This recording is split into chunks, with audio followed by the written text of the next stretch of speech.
Buenas noches a todos. Estamos entonces viendo ya un poco en la parte práctica la parte práctica de sistemas de archivos, ¿no? Que empieza con lo que es el particionamiento del disco, la creación del sistema de archivos y el correspondiente montaje, ¿no?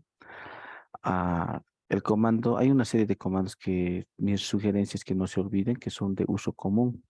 Este, por ejemplo, ¿no? Que me avisa los montajes que tengo en mi sistema operativo. En este caso tengo las 4 particiones montadas, ¿ya? Para desmontar utilizo un mount.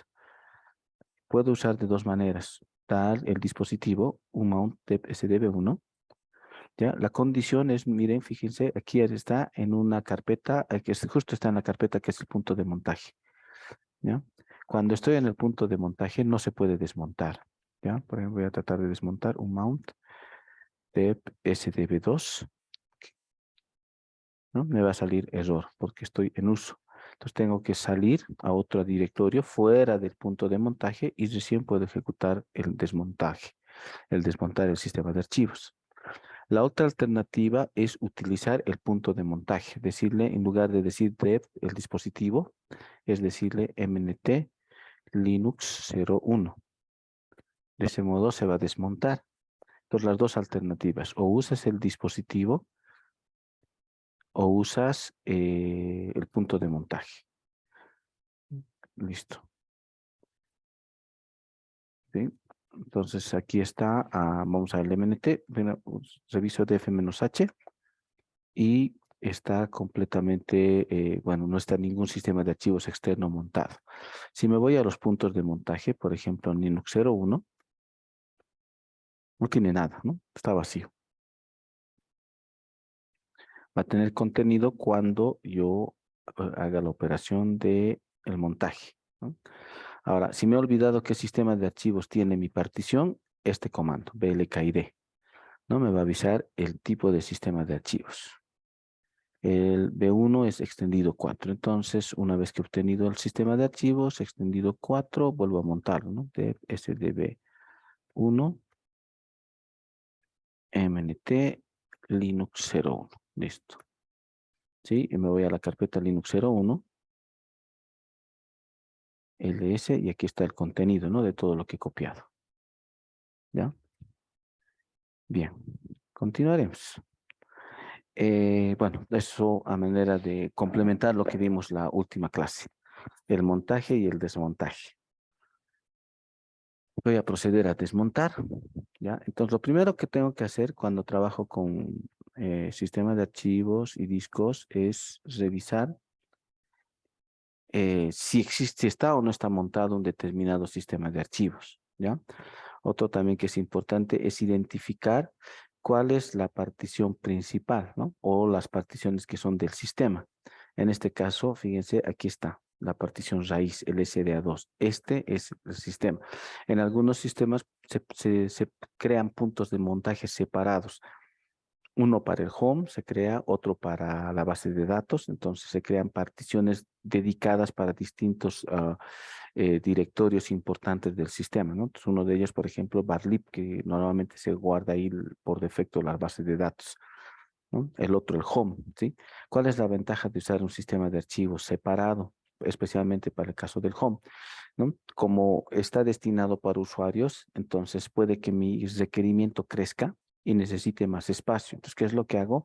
No necesito reinstalar todo el equipo o aumentar otro disco. Bueno, sí voy a aumentar otro disco, pero me refiero, si fuera Windows, tendría que aumentar otro disco y tendría que mover cosas a ese disco, ¿no? Para que tenga más espacio en la unidad C, donde están los usuarios. En el caso de Linux, ¿qué es lo que haría? Lo que haría es,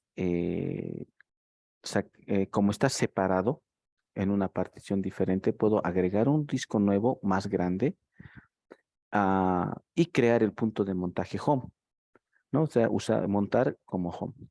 Entonces, la carpeta home puede estar separado en un disco aparte.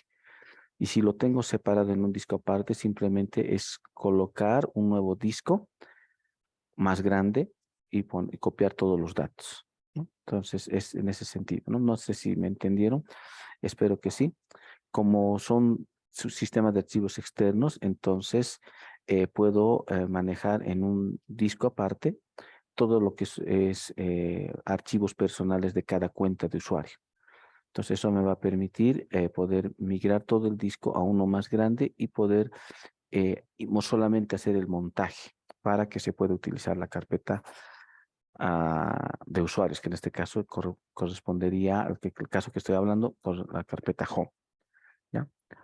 Bueno, entonces les decía entonces que una de las operaciones es revisar, ¿no? Qué puntos de montajes tengo y identificar cuál es la raíz o cuáles son los principales. En este caso solo tengo la raíz nada más. En otros casos puedo tener la raíz, puedo tener home separado y barlib separado, ¿no? Puedo tener tres, incluso algunos ponen el boot, todo lo que es justo esta carpeta, los separan en otra partición, ¿no? Donde contiene la imagen del kernel y demás. Entonces lo separan aparte. Entonces tengo que identificar cuál es mi disco del sistema, cuáles son mis discos de prueba, ¿no? Y también identificar cuál es mi swap. Para la memoria, o ¿cómo era esto? Meminfo. Ya me, ah, creo que no hay el comandito. Se me fue el nombre del comando para ver la memoria y el swap. Ya, eso les aviso la siguiente. No, ahorita se me ha ido. Bien. Bueno, lo segundo es que si voy a hacer algún cambio como reparticionamiento y demás, no tengo que tener un sistema de archivos montado, ¿no? Lo que logra, si por ejemplo estuviera montado y accedes al FDisk y haces un reparticionamiento, vas a provocar, ¿cómo se llama esta palabrita? Incongruencia, ¿no? Porque va a estar como que registrado como montado, pero a la vez ya no existe la partición. Entonces, algo vas a generar una situación incongruente. Y para evitar eso, primero revisas, ya está, no hay, ahí tengo un sistema de archivos montado, lo desmonto, SDB1, y recién puedo proceder a reparticionar el disco, ¿ya? ¿Qué es lo que vamos a hacer? ¿Ya? Esto, ahora lo que voy a hacer es proceder a borrar todo lo que he particionado. Lo bueno de estas operaciones es que las puedo hacer cuantas veces quieran, ¿no? En discos real no es tan aconsejable particionar desde particionar todo el tiempo y formatear todo el tiempo. Tiende a arruinarse el disco, ¿no? Entonces, eso es lo bonito también de usar máquinas virtuales, ¿no? De simular. Obviamente, en el caso que les decía, tal vez no me va a dar una información correcta, es cuando realmente quiera probar el rendimiento de cada sistema de archivos, ¿no? ¿Cuál sistema de archivos me rinde mejor? ¿No? Entonces, y a eso solo se va a ver en disco físico real, ¿no? Bien, entonces borro la partición 4, les dije que siempre lo hagamos en orden. La partición 3, ¿sí? La partición 2 y por último la partición 1 ya no me va a pedir, ¿no? Directamente lo va a borrar. Vacío, lo guardo, vuelvo a ingresar y voy a crear el esquema clásico. Ahí creo que hay alguien que está. Puedes montar, como les digo, puedes montar en Home, que algunos utilizan el Home, lo montan aparte. Puedes montar en bar, no puedes montar en cualquier otra carpeta, pero la carpeta destinada para archivos externos es MNT. ¿Ya? Ahora sí, continuaremos. Bien, lo que vamos a hacer ahora es este otro esquema, ¿no? Voy a graficarlo rápidamente y con eso terminamos la parte de extendido. Vamos a usar el extendido. Ya, vamos a hacer una partición primaria. Vamos a hacer dos particiones primarias. Ya, una partición primaria y voy a hacer una partición extendida. ¿Ya? El extendido lo que se hace es, normalmente se usa todo el disco para el extendido. ¿Ya? Y dentro del extendido vamos a crear las particiones lógicas. Entonces voy a crear aquí una, dos y tres particiones lógicas. ¿Ya? Puedo crear más. Entonces, La identificación va a ser como sigue. Primario, que va a ser esta de aquí.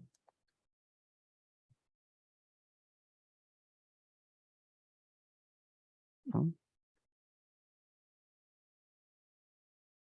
Eh, el extendido va a ser todo lo que está en línea roja.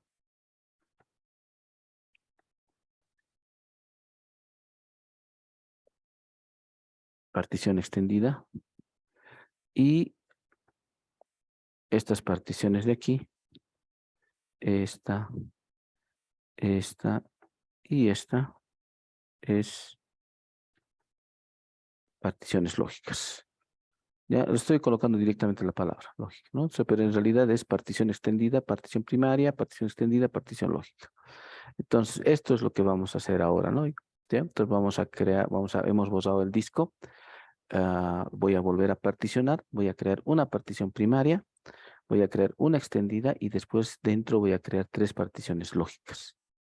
¿Ya? Vamos a borrar todo esto, ¿no? Ya lo voy a dejar así. Espero que no incomode mucho el sobreponer. ¿Listo?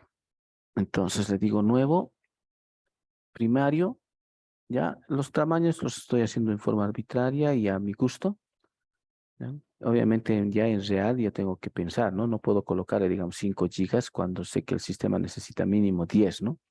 Eso tengo que tomar muy en cuenta, ¿sí? ¿Cuánto es el mínimo requerido? Tengo que pensar en cuánto va a crecer y todos esos detalles, ¿no? Le vamos a poner a este más 5 gigas, ¿ya? De forma arbitraria. Sí, nuevo. Y aquí selecciono extendido. Aquí selecciono la partición 2, ¿sí? Va a tomar como si va a ser considerado como una primaria, es decir, de los 4 que yo tengo disponibles, si utilizo una extendida, quiere decir que tengo disponibles 3 primarios, ¿no? Ya no 4. ¿Sí? Entonces lo tomo, considera como parte, como un tipo de partición primaria. Y aquí le digo el sector libre y el último sector. Entonces, de ese modo, he creado una partición que ocupa todo el resto del disco. Ahora, fíjense, como ya se ha tomado todo el resto del disco y no hay espacio, entonces, perdón. Como ya he creado una partición extendida, me aparece directamente el crear la partición lógica. Entonces le digo L, porque podría crear otra partición primaria. Tengo opción hasta, tengo una primaria, la extendida, tengo 2 primarias más por crear. Si tuviera espacio en el disco, podría crear 2 particiones primarias. En este caso ya no tengo, así que la única opción es lógica. Voy a crear lo mismo, la misma idea. El primer sector va a ser el primer espacio libre que lo voy a aceptar. El segundo es, puedo dar el número de sectores, pero que sería medio complicado poder saber cuánto o hasta qué número va a ser, o sea, hasta qué valor.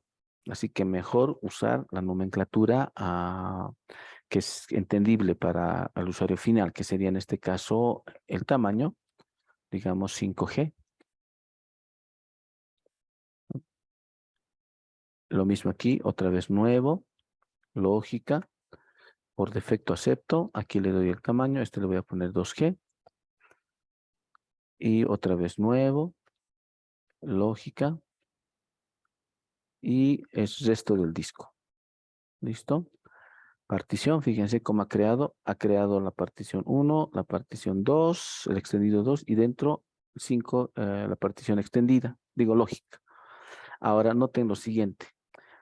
Así haya creado una sola partición primaria, las particiones lógicas empiezan a enumerarse desde el número 5. Entonces la partición 5 es la partición, la primera partición lógica. ¿Sí? Puedo tener más particiones. Si tengo un disco grande, podría dividir cada uno en 5 y tener 10 hasta más particiones lógicas. ¿Sí? Entonces, del 1 al 4, partición primaria y extendidos, cualquiera de ellos puede ser extendido, y del 5 para adelante, partición lógica. Esto también es cultura general que hasta el día de hoy se preserva, no ha cambiado esto, ¿no? ¿sí? Entonces, obviamente, digamos, Mac, sistemas de operativos tipo Mac tienen otra forma de identificar al disco, FreeBSD lo propio, pero en lo que es Linux, todas se manejan de la misma forma.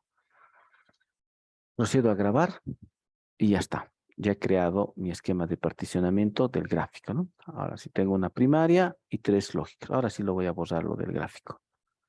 ¿Alguna consulta hasta aquí?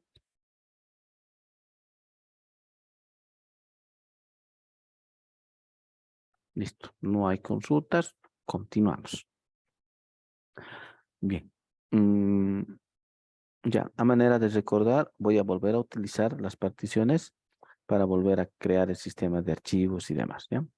Solo que no voy a hacer con todos como el anterior, ¿no? El anterior estaba bien como práctica, o probar todos los sistemas de archivos y así hemos podido ver que así unos sistemas de archivos al copiar la misma información te da errores, ¿no?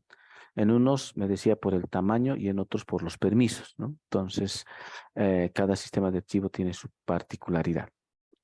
Bien, vamos a venir aquí, cerrar la raíz.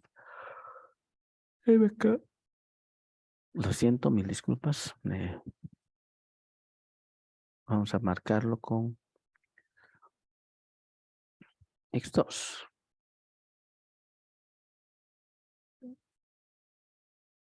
SDA de B5, ¿no? Desde la B5 está disponible.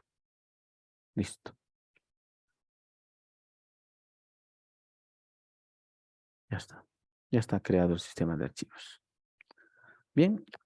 Y bueno, ya saben, el montaje es mount -t, el tipo de sistema de archivos y demás, ¿no?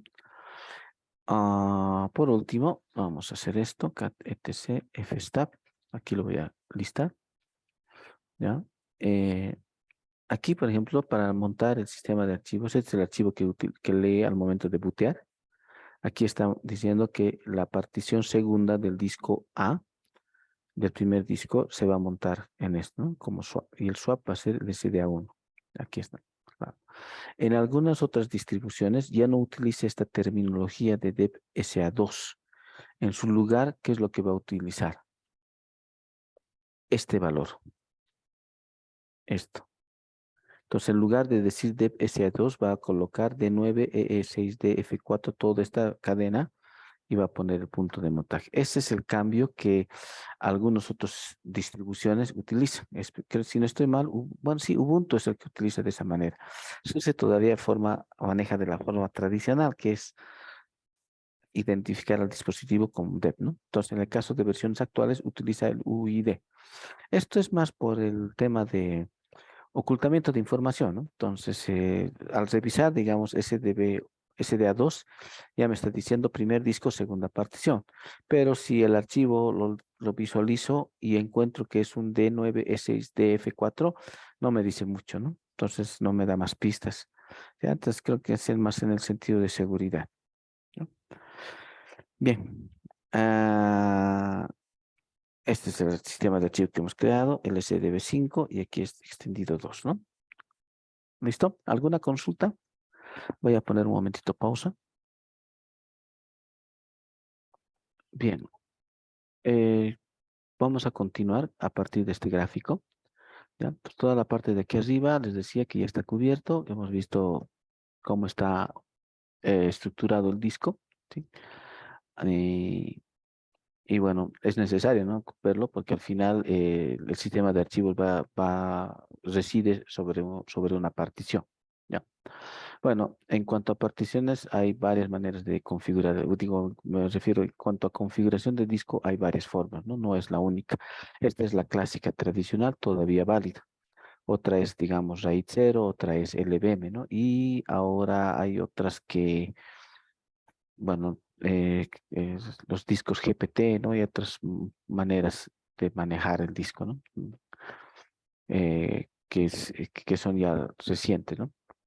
Entonces, ahorita nos estamos enfocando en el clásico que todavía es lo que comercialmente te vende, ¿ya? Bien, entonces, para cada partición, por ejemplo, en este caso es SDA2, en nuestro caso, bueno, no vamos a usar SDA2 por si acaso, ¿no? Este es el disco principal, en el caso de la máquina, ¿no? Cada uno, esta división, esto se conocería como la estructura del sistema de archivos, ¿no? En inglés, el layout del sistema de archivos. Enfocado en un sistema de archivos y nodes, ¿no? Que es el que maneja Linux, ¿ya?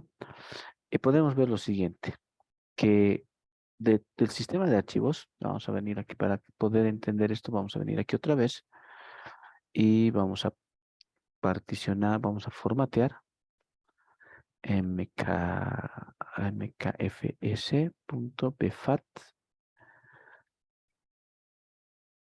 la partición sdb5.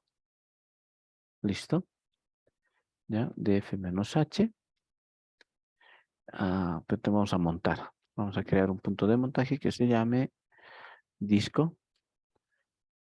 Ya existe, ¿ya? Si no, no, ya existe. Entonces voy a utilizar mount -t bfat de sdb5 mnt disco, ¿ya? df-h, ¿sí? Entonces está usando 4K, ¿no? ¿Sí? Es lo que vimos lo anterior. Me refiero que con un sistema de archivos X, ya el disco está siendo ocupado. Con otro sistema, lo propio. Algunos ocupan más, otros menos. Vamos a hacer el extendido 4. ¿Ya? Entonces tengo que desmontar SDB5, SDB4. Nos vamos a acordar 4K, ¿no? SDB5 es, ¿no? Lo desmonto y formateo el SDB5 creo el sistema de archivos MKFS extendido 4. ¿Listo? df-h y ya está ocupando, no tengo que montar todavía. Mount -t, ya no es bfat, es extendido 4. Puedo usar el comando blkid para ver detalles, ¿no? ¿Listo?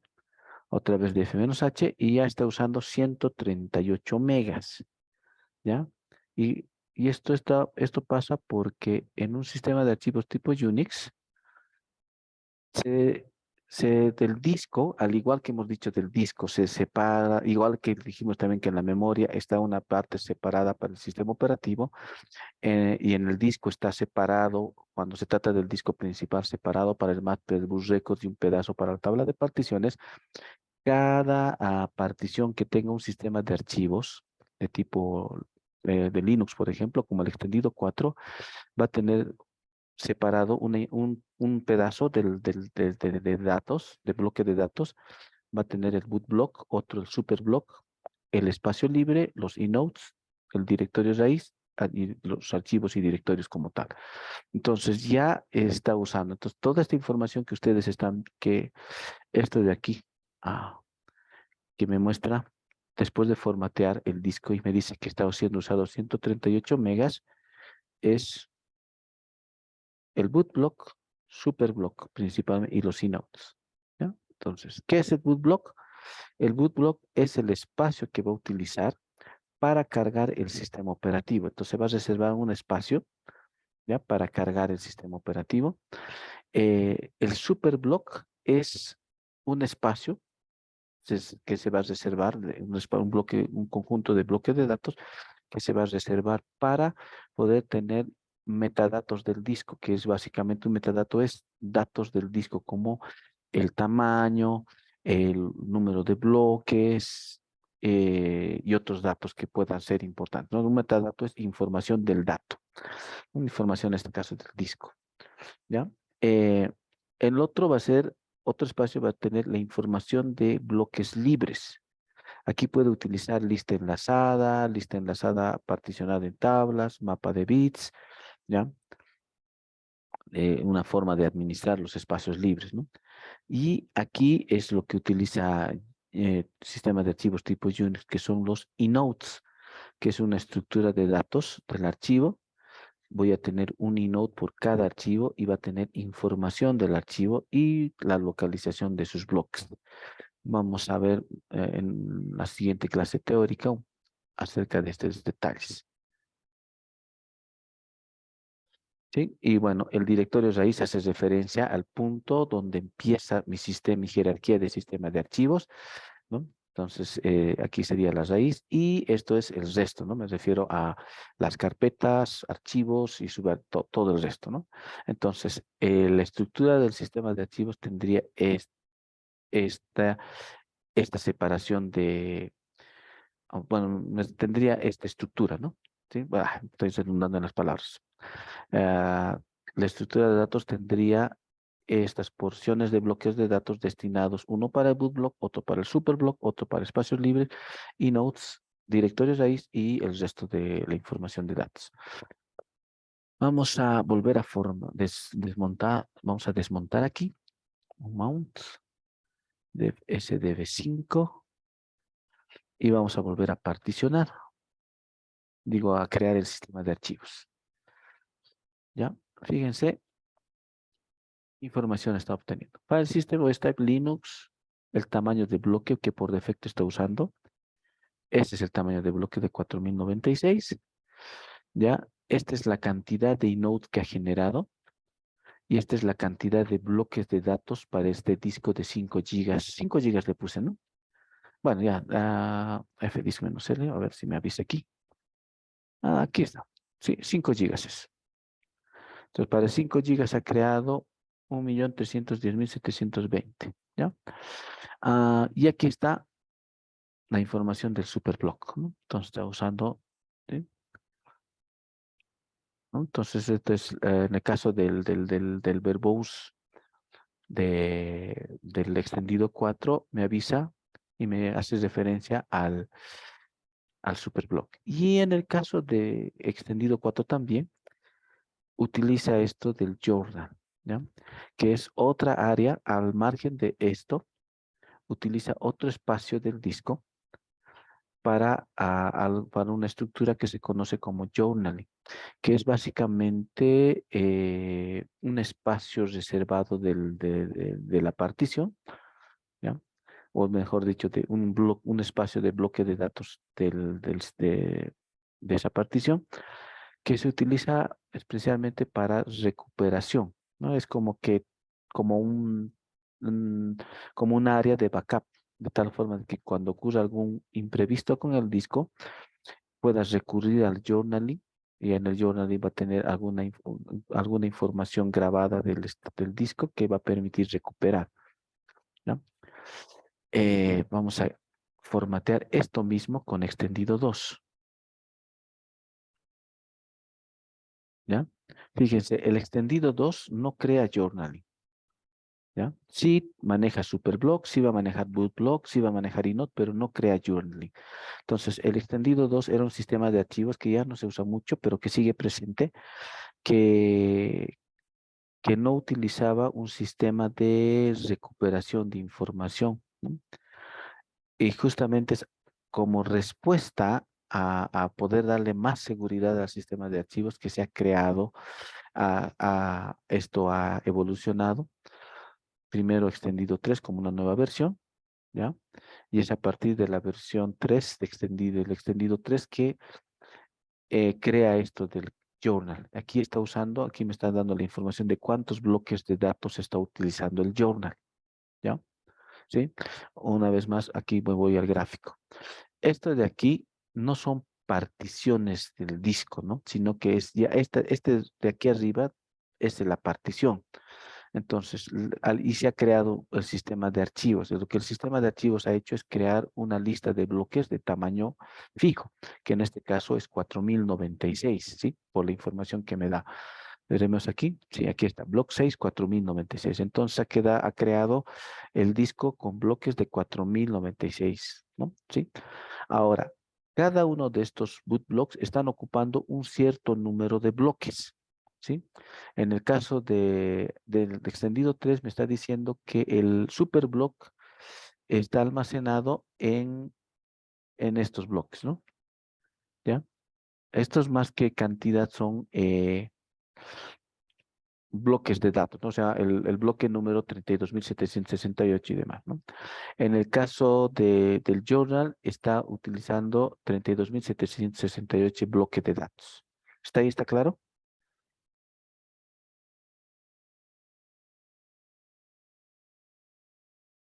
¿ya? Ahora otro detalle, si se fijan, aquí está usando el mismo, ¿no? ¿Sí? Entonces, está compartiendo aquí, ¿no? Bueno, esto es por la información que él me está devolviendo, ¿no? ¿Ya? ¿Alguna duda? Ya, bien, no hay dudas, veremos aquí. Ingeniero, el journal dice que va a ocupar esa cantidad de bloques o ese bloque en concreto, Eh, esa cantidad de bloques.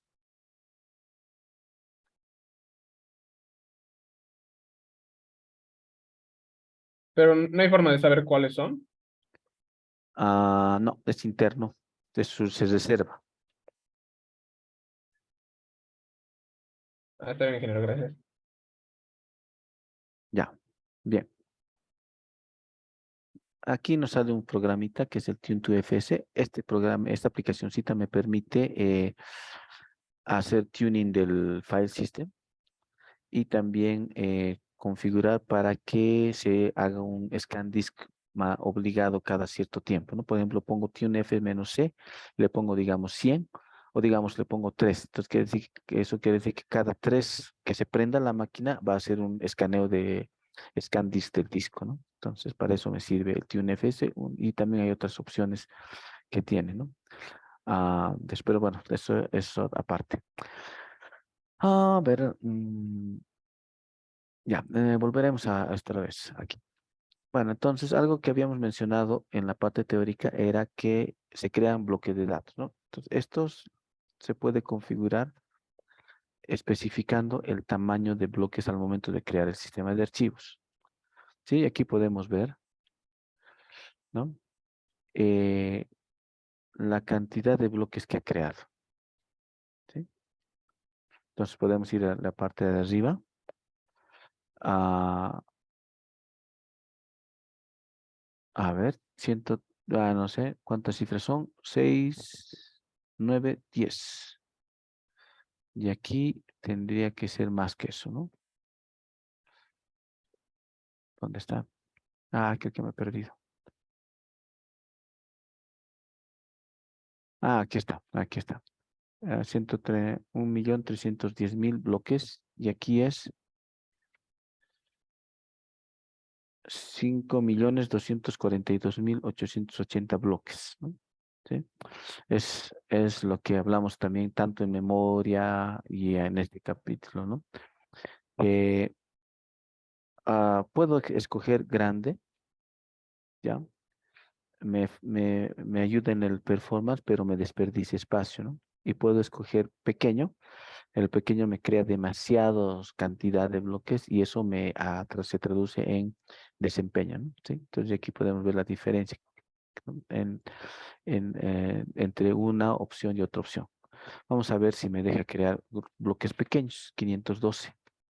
¿Sí? Ya no me deja. Entonces, en el caso de los sistemas de archivos que se utilizan en Linux, está utilizando, como podemos ver, el concepto de bloque de datos. Está usando eso. Entonces va a crear, al momento de crear el sistema de archivos, va a crear bloques de un tamaño fijo, que van a ir desde 1024 y vamos a colocar, a ver, a 5000, digamos. Sí, me va a dejar, pero me va a dar una advertencia. Si me deja crear bloques de datos grandes, vamos a probar a ver si me deja crear 10.000. Sí, me va a dejar crear. Sí, entonces me va a ir reduciendo la cantidad de bloques, ¿no? Pero ya me está creando bloques de más allá, digamos, 4.000 era 4 megas, 10.000 estamos hablando de casi 10 megas, ¿no?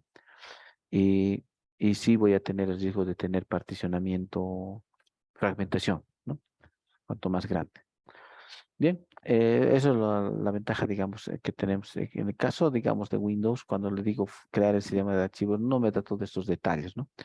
En cambio, aquí sí me da estos detalles de la cantidad eh, de bloques que está usando, cantidad de nodes, ¿no? Y otros detalles más.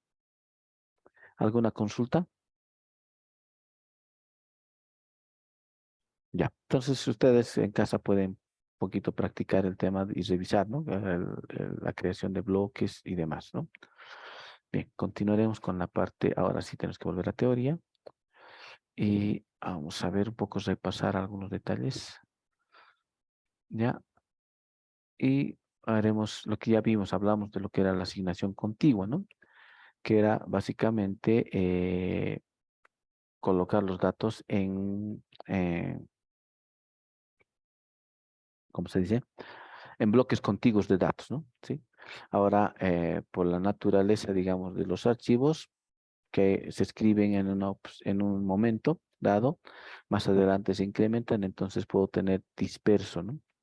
Entonces, un tipo de archivo, un archivo, digamos, de 4K va a estar separado en 4 bloques de datos, ¿no? Otro archivo va a estar separado en otros bloques de datos. Eso creo que ya lo explicamos anteriormente, ¿no? Después tenemos lo que es lista enlazada, ¿no? Que hablamos también. Este sería un ejemplo, ¿no? Tengo, digamos que en el bloque 4, bloque físico 4, va a empezar el archivo. ¿No? Entonces mi puntero me va a indicar que el siguiente bloque de datos, o sea, donde está la continuación del archivo o la otra porción de datos del archivo, está en el bloque 7, en el bloque 2, en el bloque 10 y en el bloque 12, ¿no? Y esto de aquí me está indicando la secuencia, ¿no? Es decir, que tengo que leer el primer bloque, segundo, tercer, cuarto bloque de datos, pero esto físicamente ya está en diferentes posiciones, ¿no? Podría darse, cuando es lista enlazada, podría ser que, digamos, el tercer bloque de datos corresponda, digamos, al bloque 3. Podría darse el caso, ¿no? Y si eso fuera el caso, físicamente podría implicar un mayor movimiento del disco, ¿no? ¿Sí? Ya que, digamos, esa posición físicamente en disco podría estar un tanto distante, digamos, me refiero, por ejemplo, en lugar de 10, digamos, en lugar de 12, sea 3 el siguiente bloque de datos. Entonces, entre este número 10 y 3 podría significar que esté en un bloque de datos alejado y eso implicaría movimiento de disco, ¿ya? Entonces, pero la forma, esto de manejar listas enlazadas tiene esa ventaja, ¿no? De poder tener una lista y saber cuál es el siguiente elemento, ¿sí? Tengo una forma de ver cuál es el siguiente, eso. Ahora, la otra manera es utilizar lista enlazada en memoria, es lo que utiliza FAT32, ¿ya? Lo que utiliza MC2, ¿no? Y es similar a esto, fíjense, esto sobre el mismo ejemplo. Mi archivo A va a empezar aquí, en el bloque 4. Entonces voy a tener un vector, ¿no? Pero esto va a estar en la memoria, no va a estar en el disco. En memoria voy a tener un vector que cada posición o índice del vector va a corresponder a los bloques físicos de datos. Entonces voy a empezar del primer bloque y así sucesivamente, ¿no? Hasta el último bloque de datos, ¿no? En este caso, digamos, si fuera para un tamaño de 4 megas, digamos, sería un millón y tantos mil bloques, ¿no? Entonces, mi vector en memoria va a contener 1.300.000. eh, Esa va a ser la dimensión del vector, ¿eh? Ese va a ser su tamaño, ¿no? Entonces, ya. Entonces, es interesante todo esto, ¿no? Van a ver. 4, entonces, para poder leer los bloques de datos, ¿cómo va a suceder? Voy a ir a la primera posición, tengo que tener registro de dónde está empezando un archivo. Empieza en el bloque 4 y aquí lee cuál es el siguiente bloque de datos. El siguiente bloque de datos está aquí y después lee cuál es el siguiente bloque, que es este de aquí. Aquí le dice 10, y viene aquí y lee cuál es el siguiente bloque de datos, el 12. Y el 12 lo marca como un -1 para poder indicar que hasta ahí está el archivo. ¿Sí? Hasta ahí, ¿no? Entonces, ahora, cuando yo accedo al bloque 7, entonces el bloque 7 es un tamaño de 4096 si utilizo ese tamaño al momento de formatear. Entonces, los datos del archivo están y los lee de esa porción, ¿no? Puede que ocupe los 4096 o puede que ocupe menos, ¿no? Entonces, igual, cuando se mueva al siguiente nodo, al siguiente bloque de datos, que sería el 2, va a leer el contenido que tiene el bloque de datos físico, el bloque físico de datos con ID2, digamos, ¿no? Entonces, el segundo bloque de datos. Entonces, así funciona FAT32, que todavía se utiliza en pendrives, ¿no? ¿Ya? ¿Alguna consulta? ¿Ya? Aquí, por ejemplo, el archivo B empieza en el bloque 1, el siguiente bloque es el 3, el siguiente bloque de datos es el 6, el siguiente es el 11, y el 11, el siguiente es el 9, y del 9 se va al 5, y en el 5 termina, tiene una marca de -1. Eso es. ¿Alguna consulta?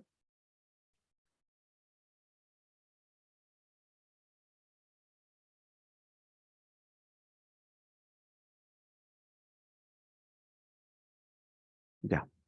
Algo que, si leen, o no, por si acaso les recuerdo, ¿no? Que tienen que hacer lectura del libro.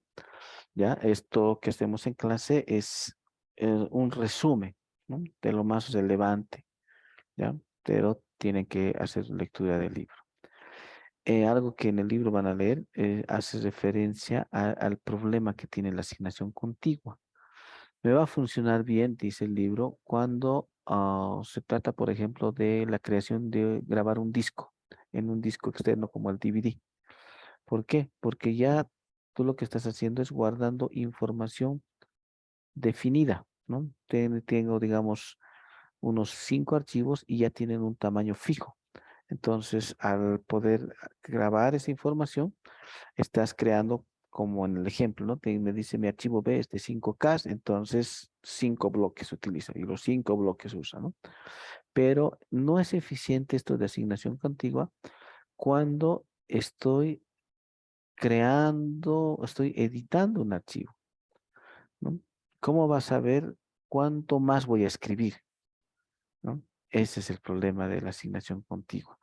Me va a funcionar bien si ya tengo de antemano el tamaño del archivo y puedo decidir a qué bloques le asigno y puedo asignarle bloques contiguos. El problema está cuando es un archivo que lo estoy editando y le voy a poner una información X que no sé cuánto va a ocupar.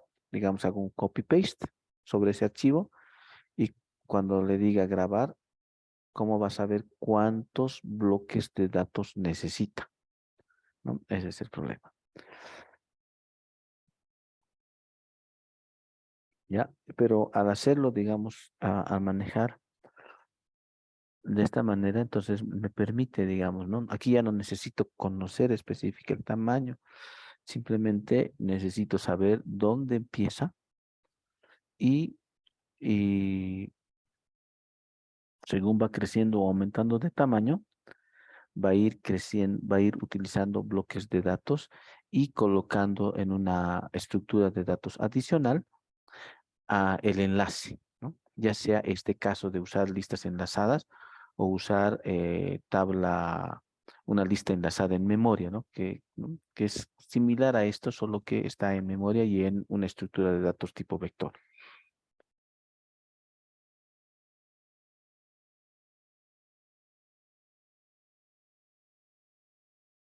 ¿Ya? ¿Alguna consulta?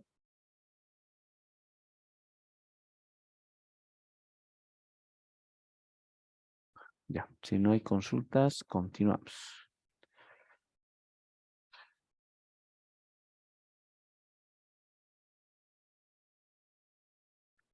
Ya, ahora hablaremos del inode. En el caso del inode, que es lo que utiliza Linux, cada archivo va a tener asociado su inode correspondiente y cada node va a ser una estructura de datos que contiene atributos como el modo, tamaño, fecha y la dirección en disco del siguiente bloque de datos. ¿Ya? Voy a tomar, por ejemplo, aquí el root y este archivo. ¿Ya? Vamos a venir aquí. Esto es en mi máquina, por si acaso, ¿no? Es root y este archivo. Ah, ya, voy a tomar esas referencias. Entonces,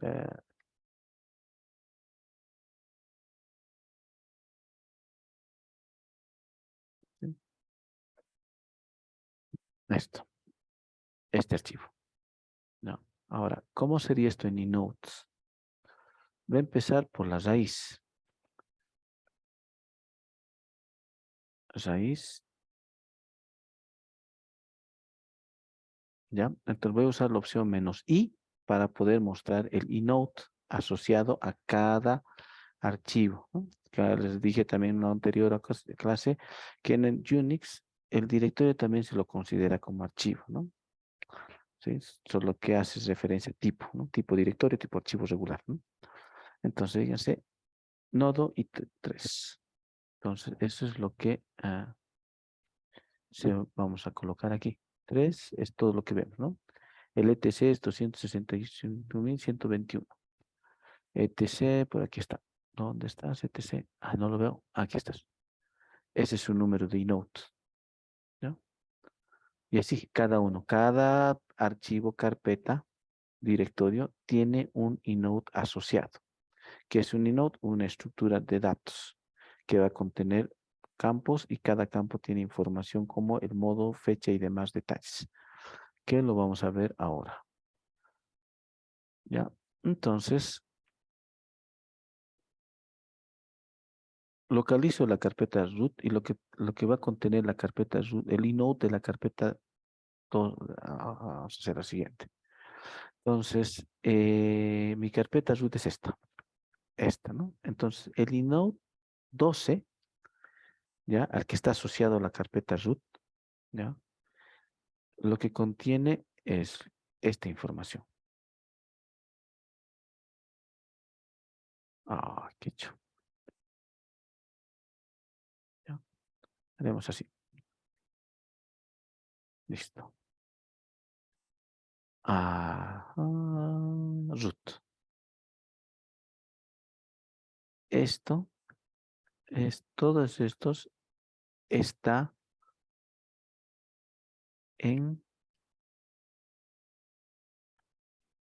el eNote, ¿no? El permiso de RWX, 4090, la fecha, ¿sí? Esta, 4096. En este caso, no usamos root. Aquí está root, ¿no? Noviembre 19, 0727. Entonces aquí sería 0727. Vamos a actualizarlo aquí.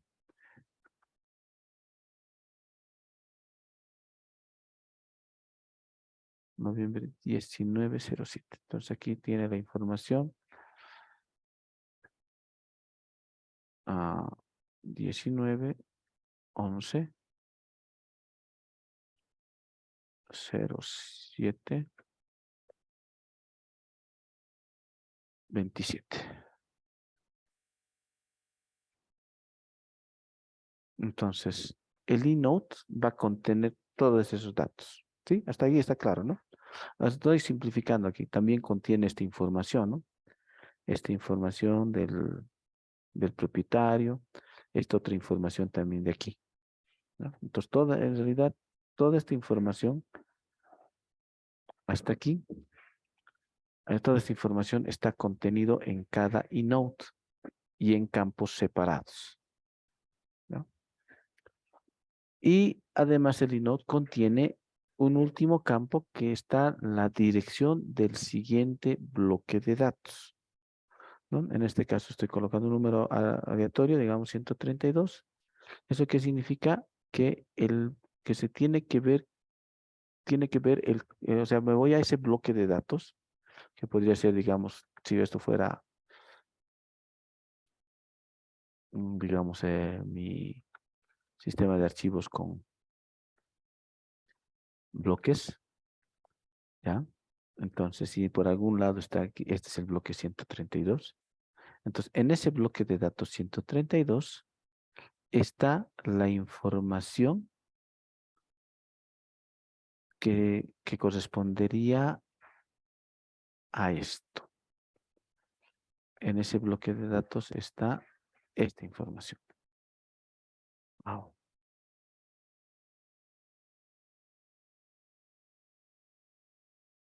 ¿Ya? Entonces, aquí está Tengo la carpeta hilos. Vamos a venir aquí. Grep hilos. ¿Sí? Su inode. ¿Sí?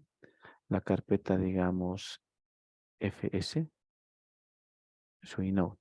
¿Ya? Entonces, en ese bloque de datos está todo el contenido que tiene, en este caso, la carpeta root, ¿no? Todo su contenido, con su correspondiente información de inode. ¿Ya? ¿Está claro hasta aquí?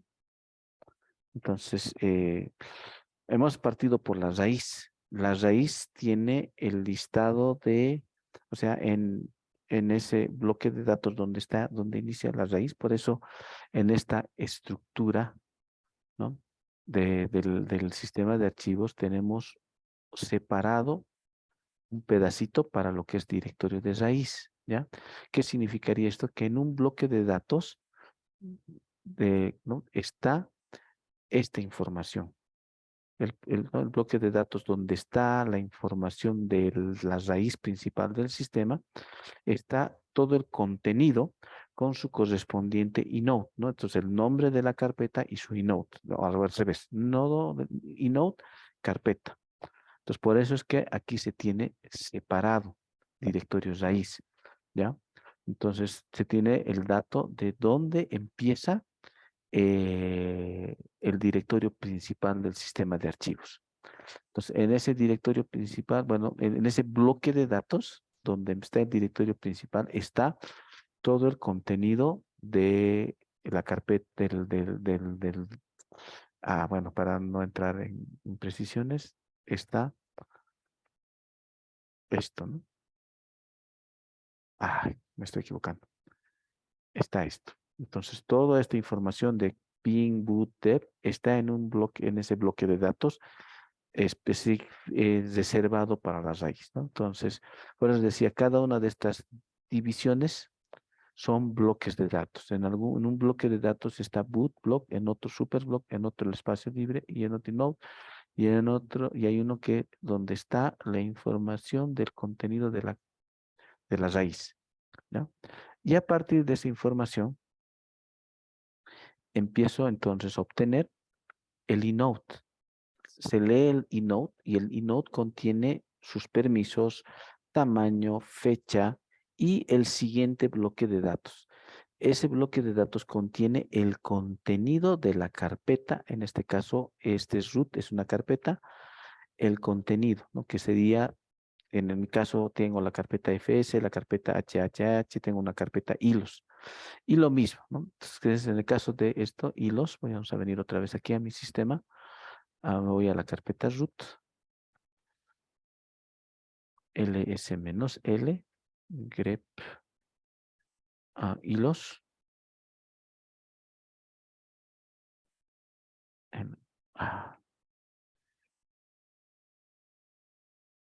¿Sí? Entonces, el inode 3.394.676, este ya es un identificador de inode, contiene la información de permisos, propietario, tamaño, bueno, los directores responden a TODIS 4096 y fecha.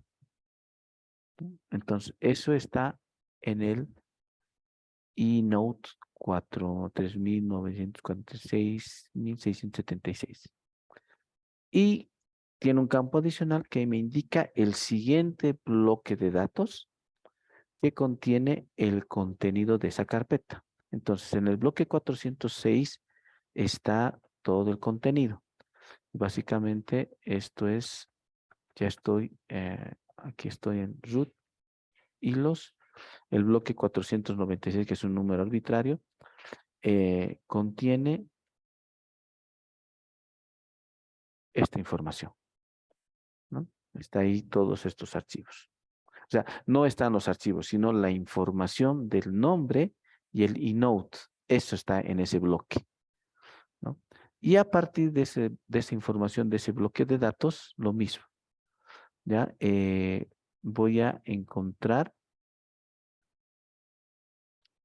el archivo ram.txt, que es el archivo que estoy queriendo acceder, que aquí está, ¿no? Ese archivo también tiene asociado un inode, que es el inode 394.698. ¿Y ese inode qué va a contener? Esta información, ¿no? Va a contener estos permisos, va a contener el propietario, el tamaño, la fecha, ¿ya? Y el nombre. Eso va a estar en el inode 394.698, ¿ya? Y va a tener un campo adicional que le indica el bloque de datos donde está el archivo, o sea, ya los datos del archivo, ¿no? Entonces, los datos están en un bloque de datos, ¿no? Está en ese, en el 503, ¿no? Así funciona de manera interna el sistema inode.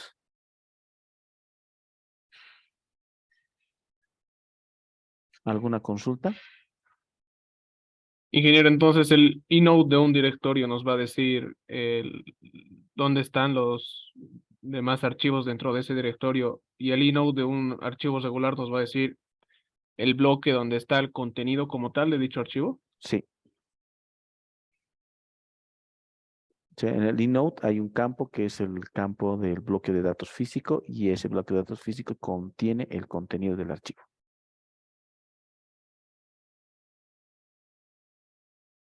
Ah, está bien, ingeniero, gracias. Bueno, prácticamente con esto ya terminaríamos sistema de archivos. Esto lo vamos a ver la siguiente, pero es algo bastante sencillo. ¿Ya? Entonces, vamos a poner pausa en la grabación.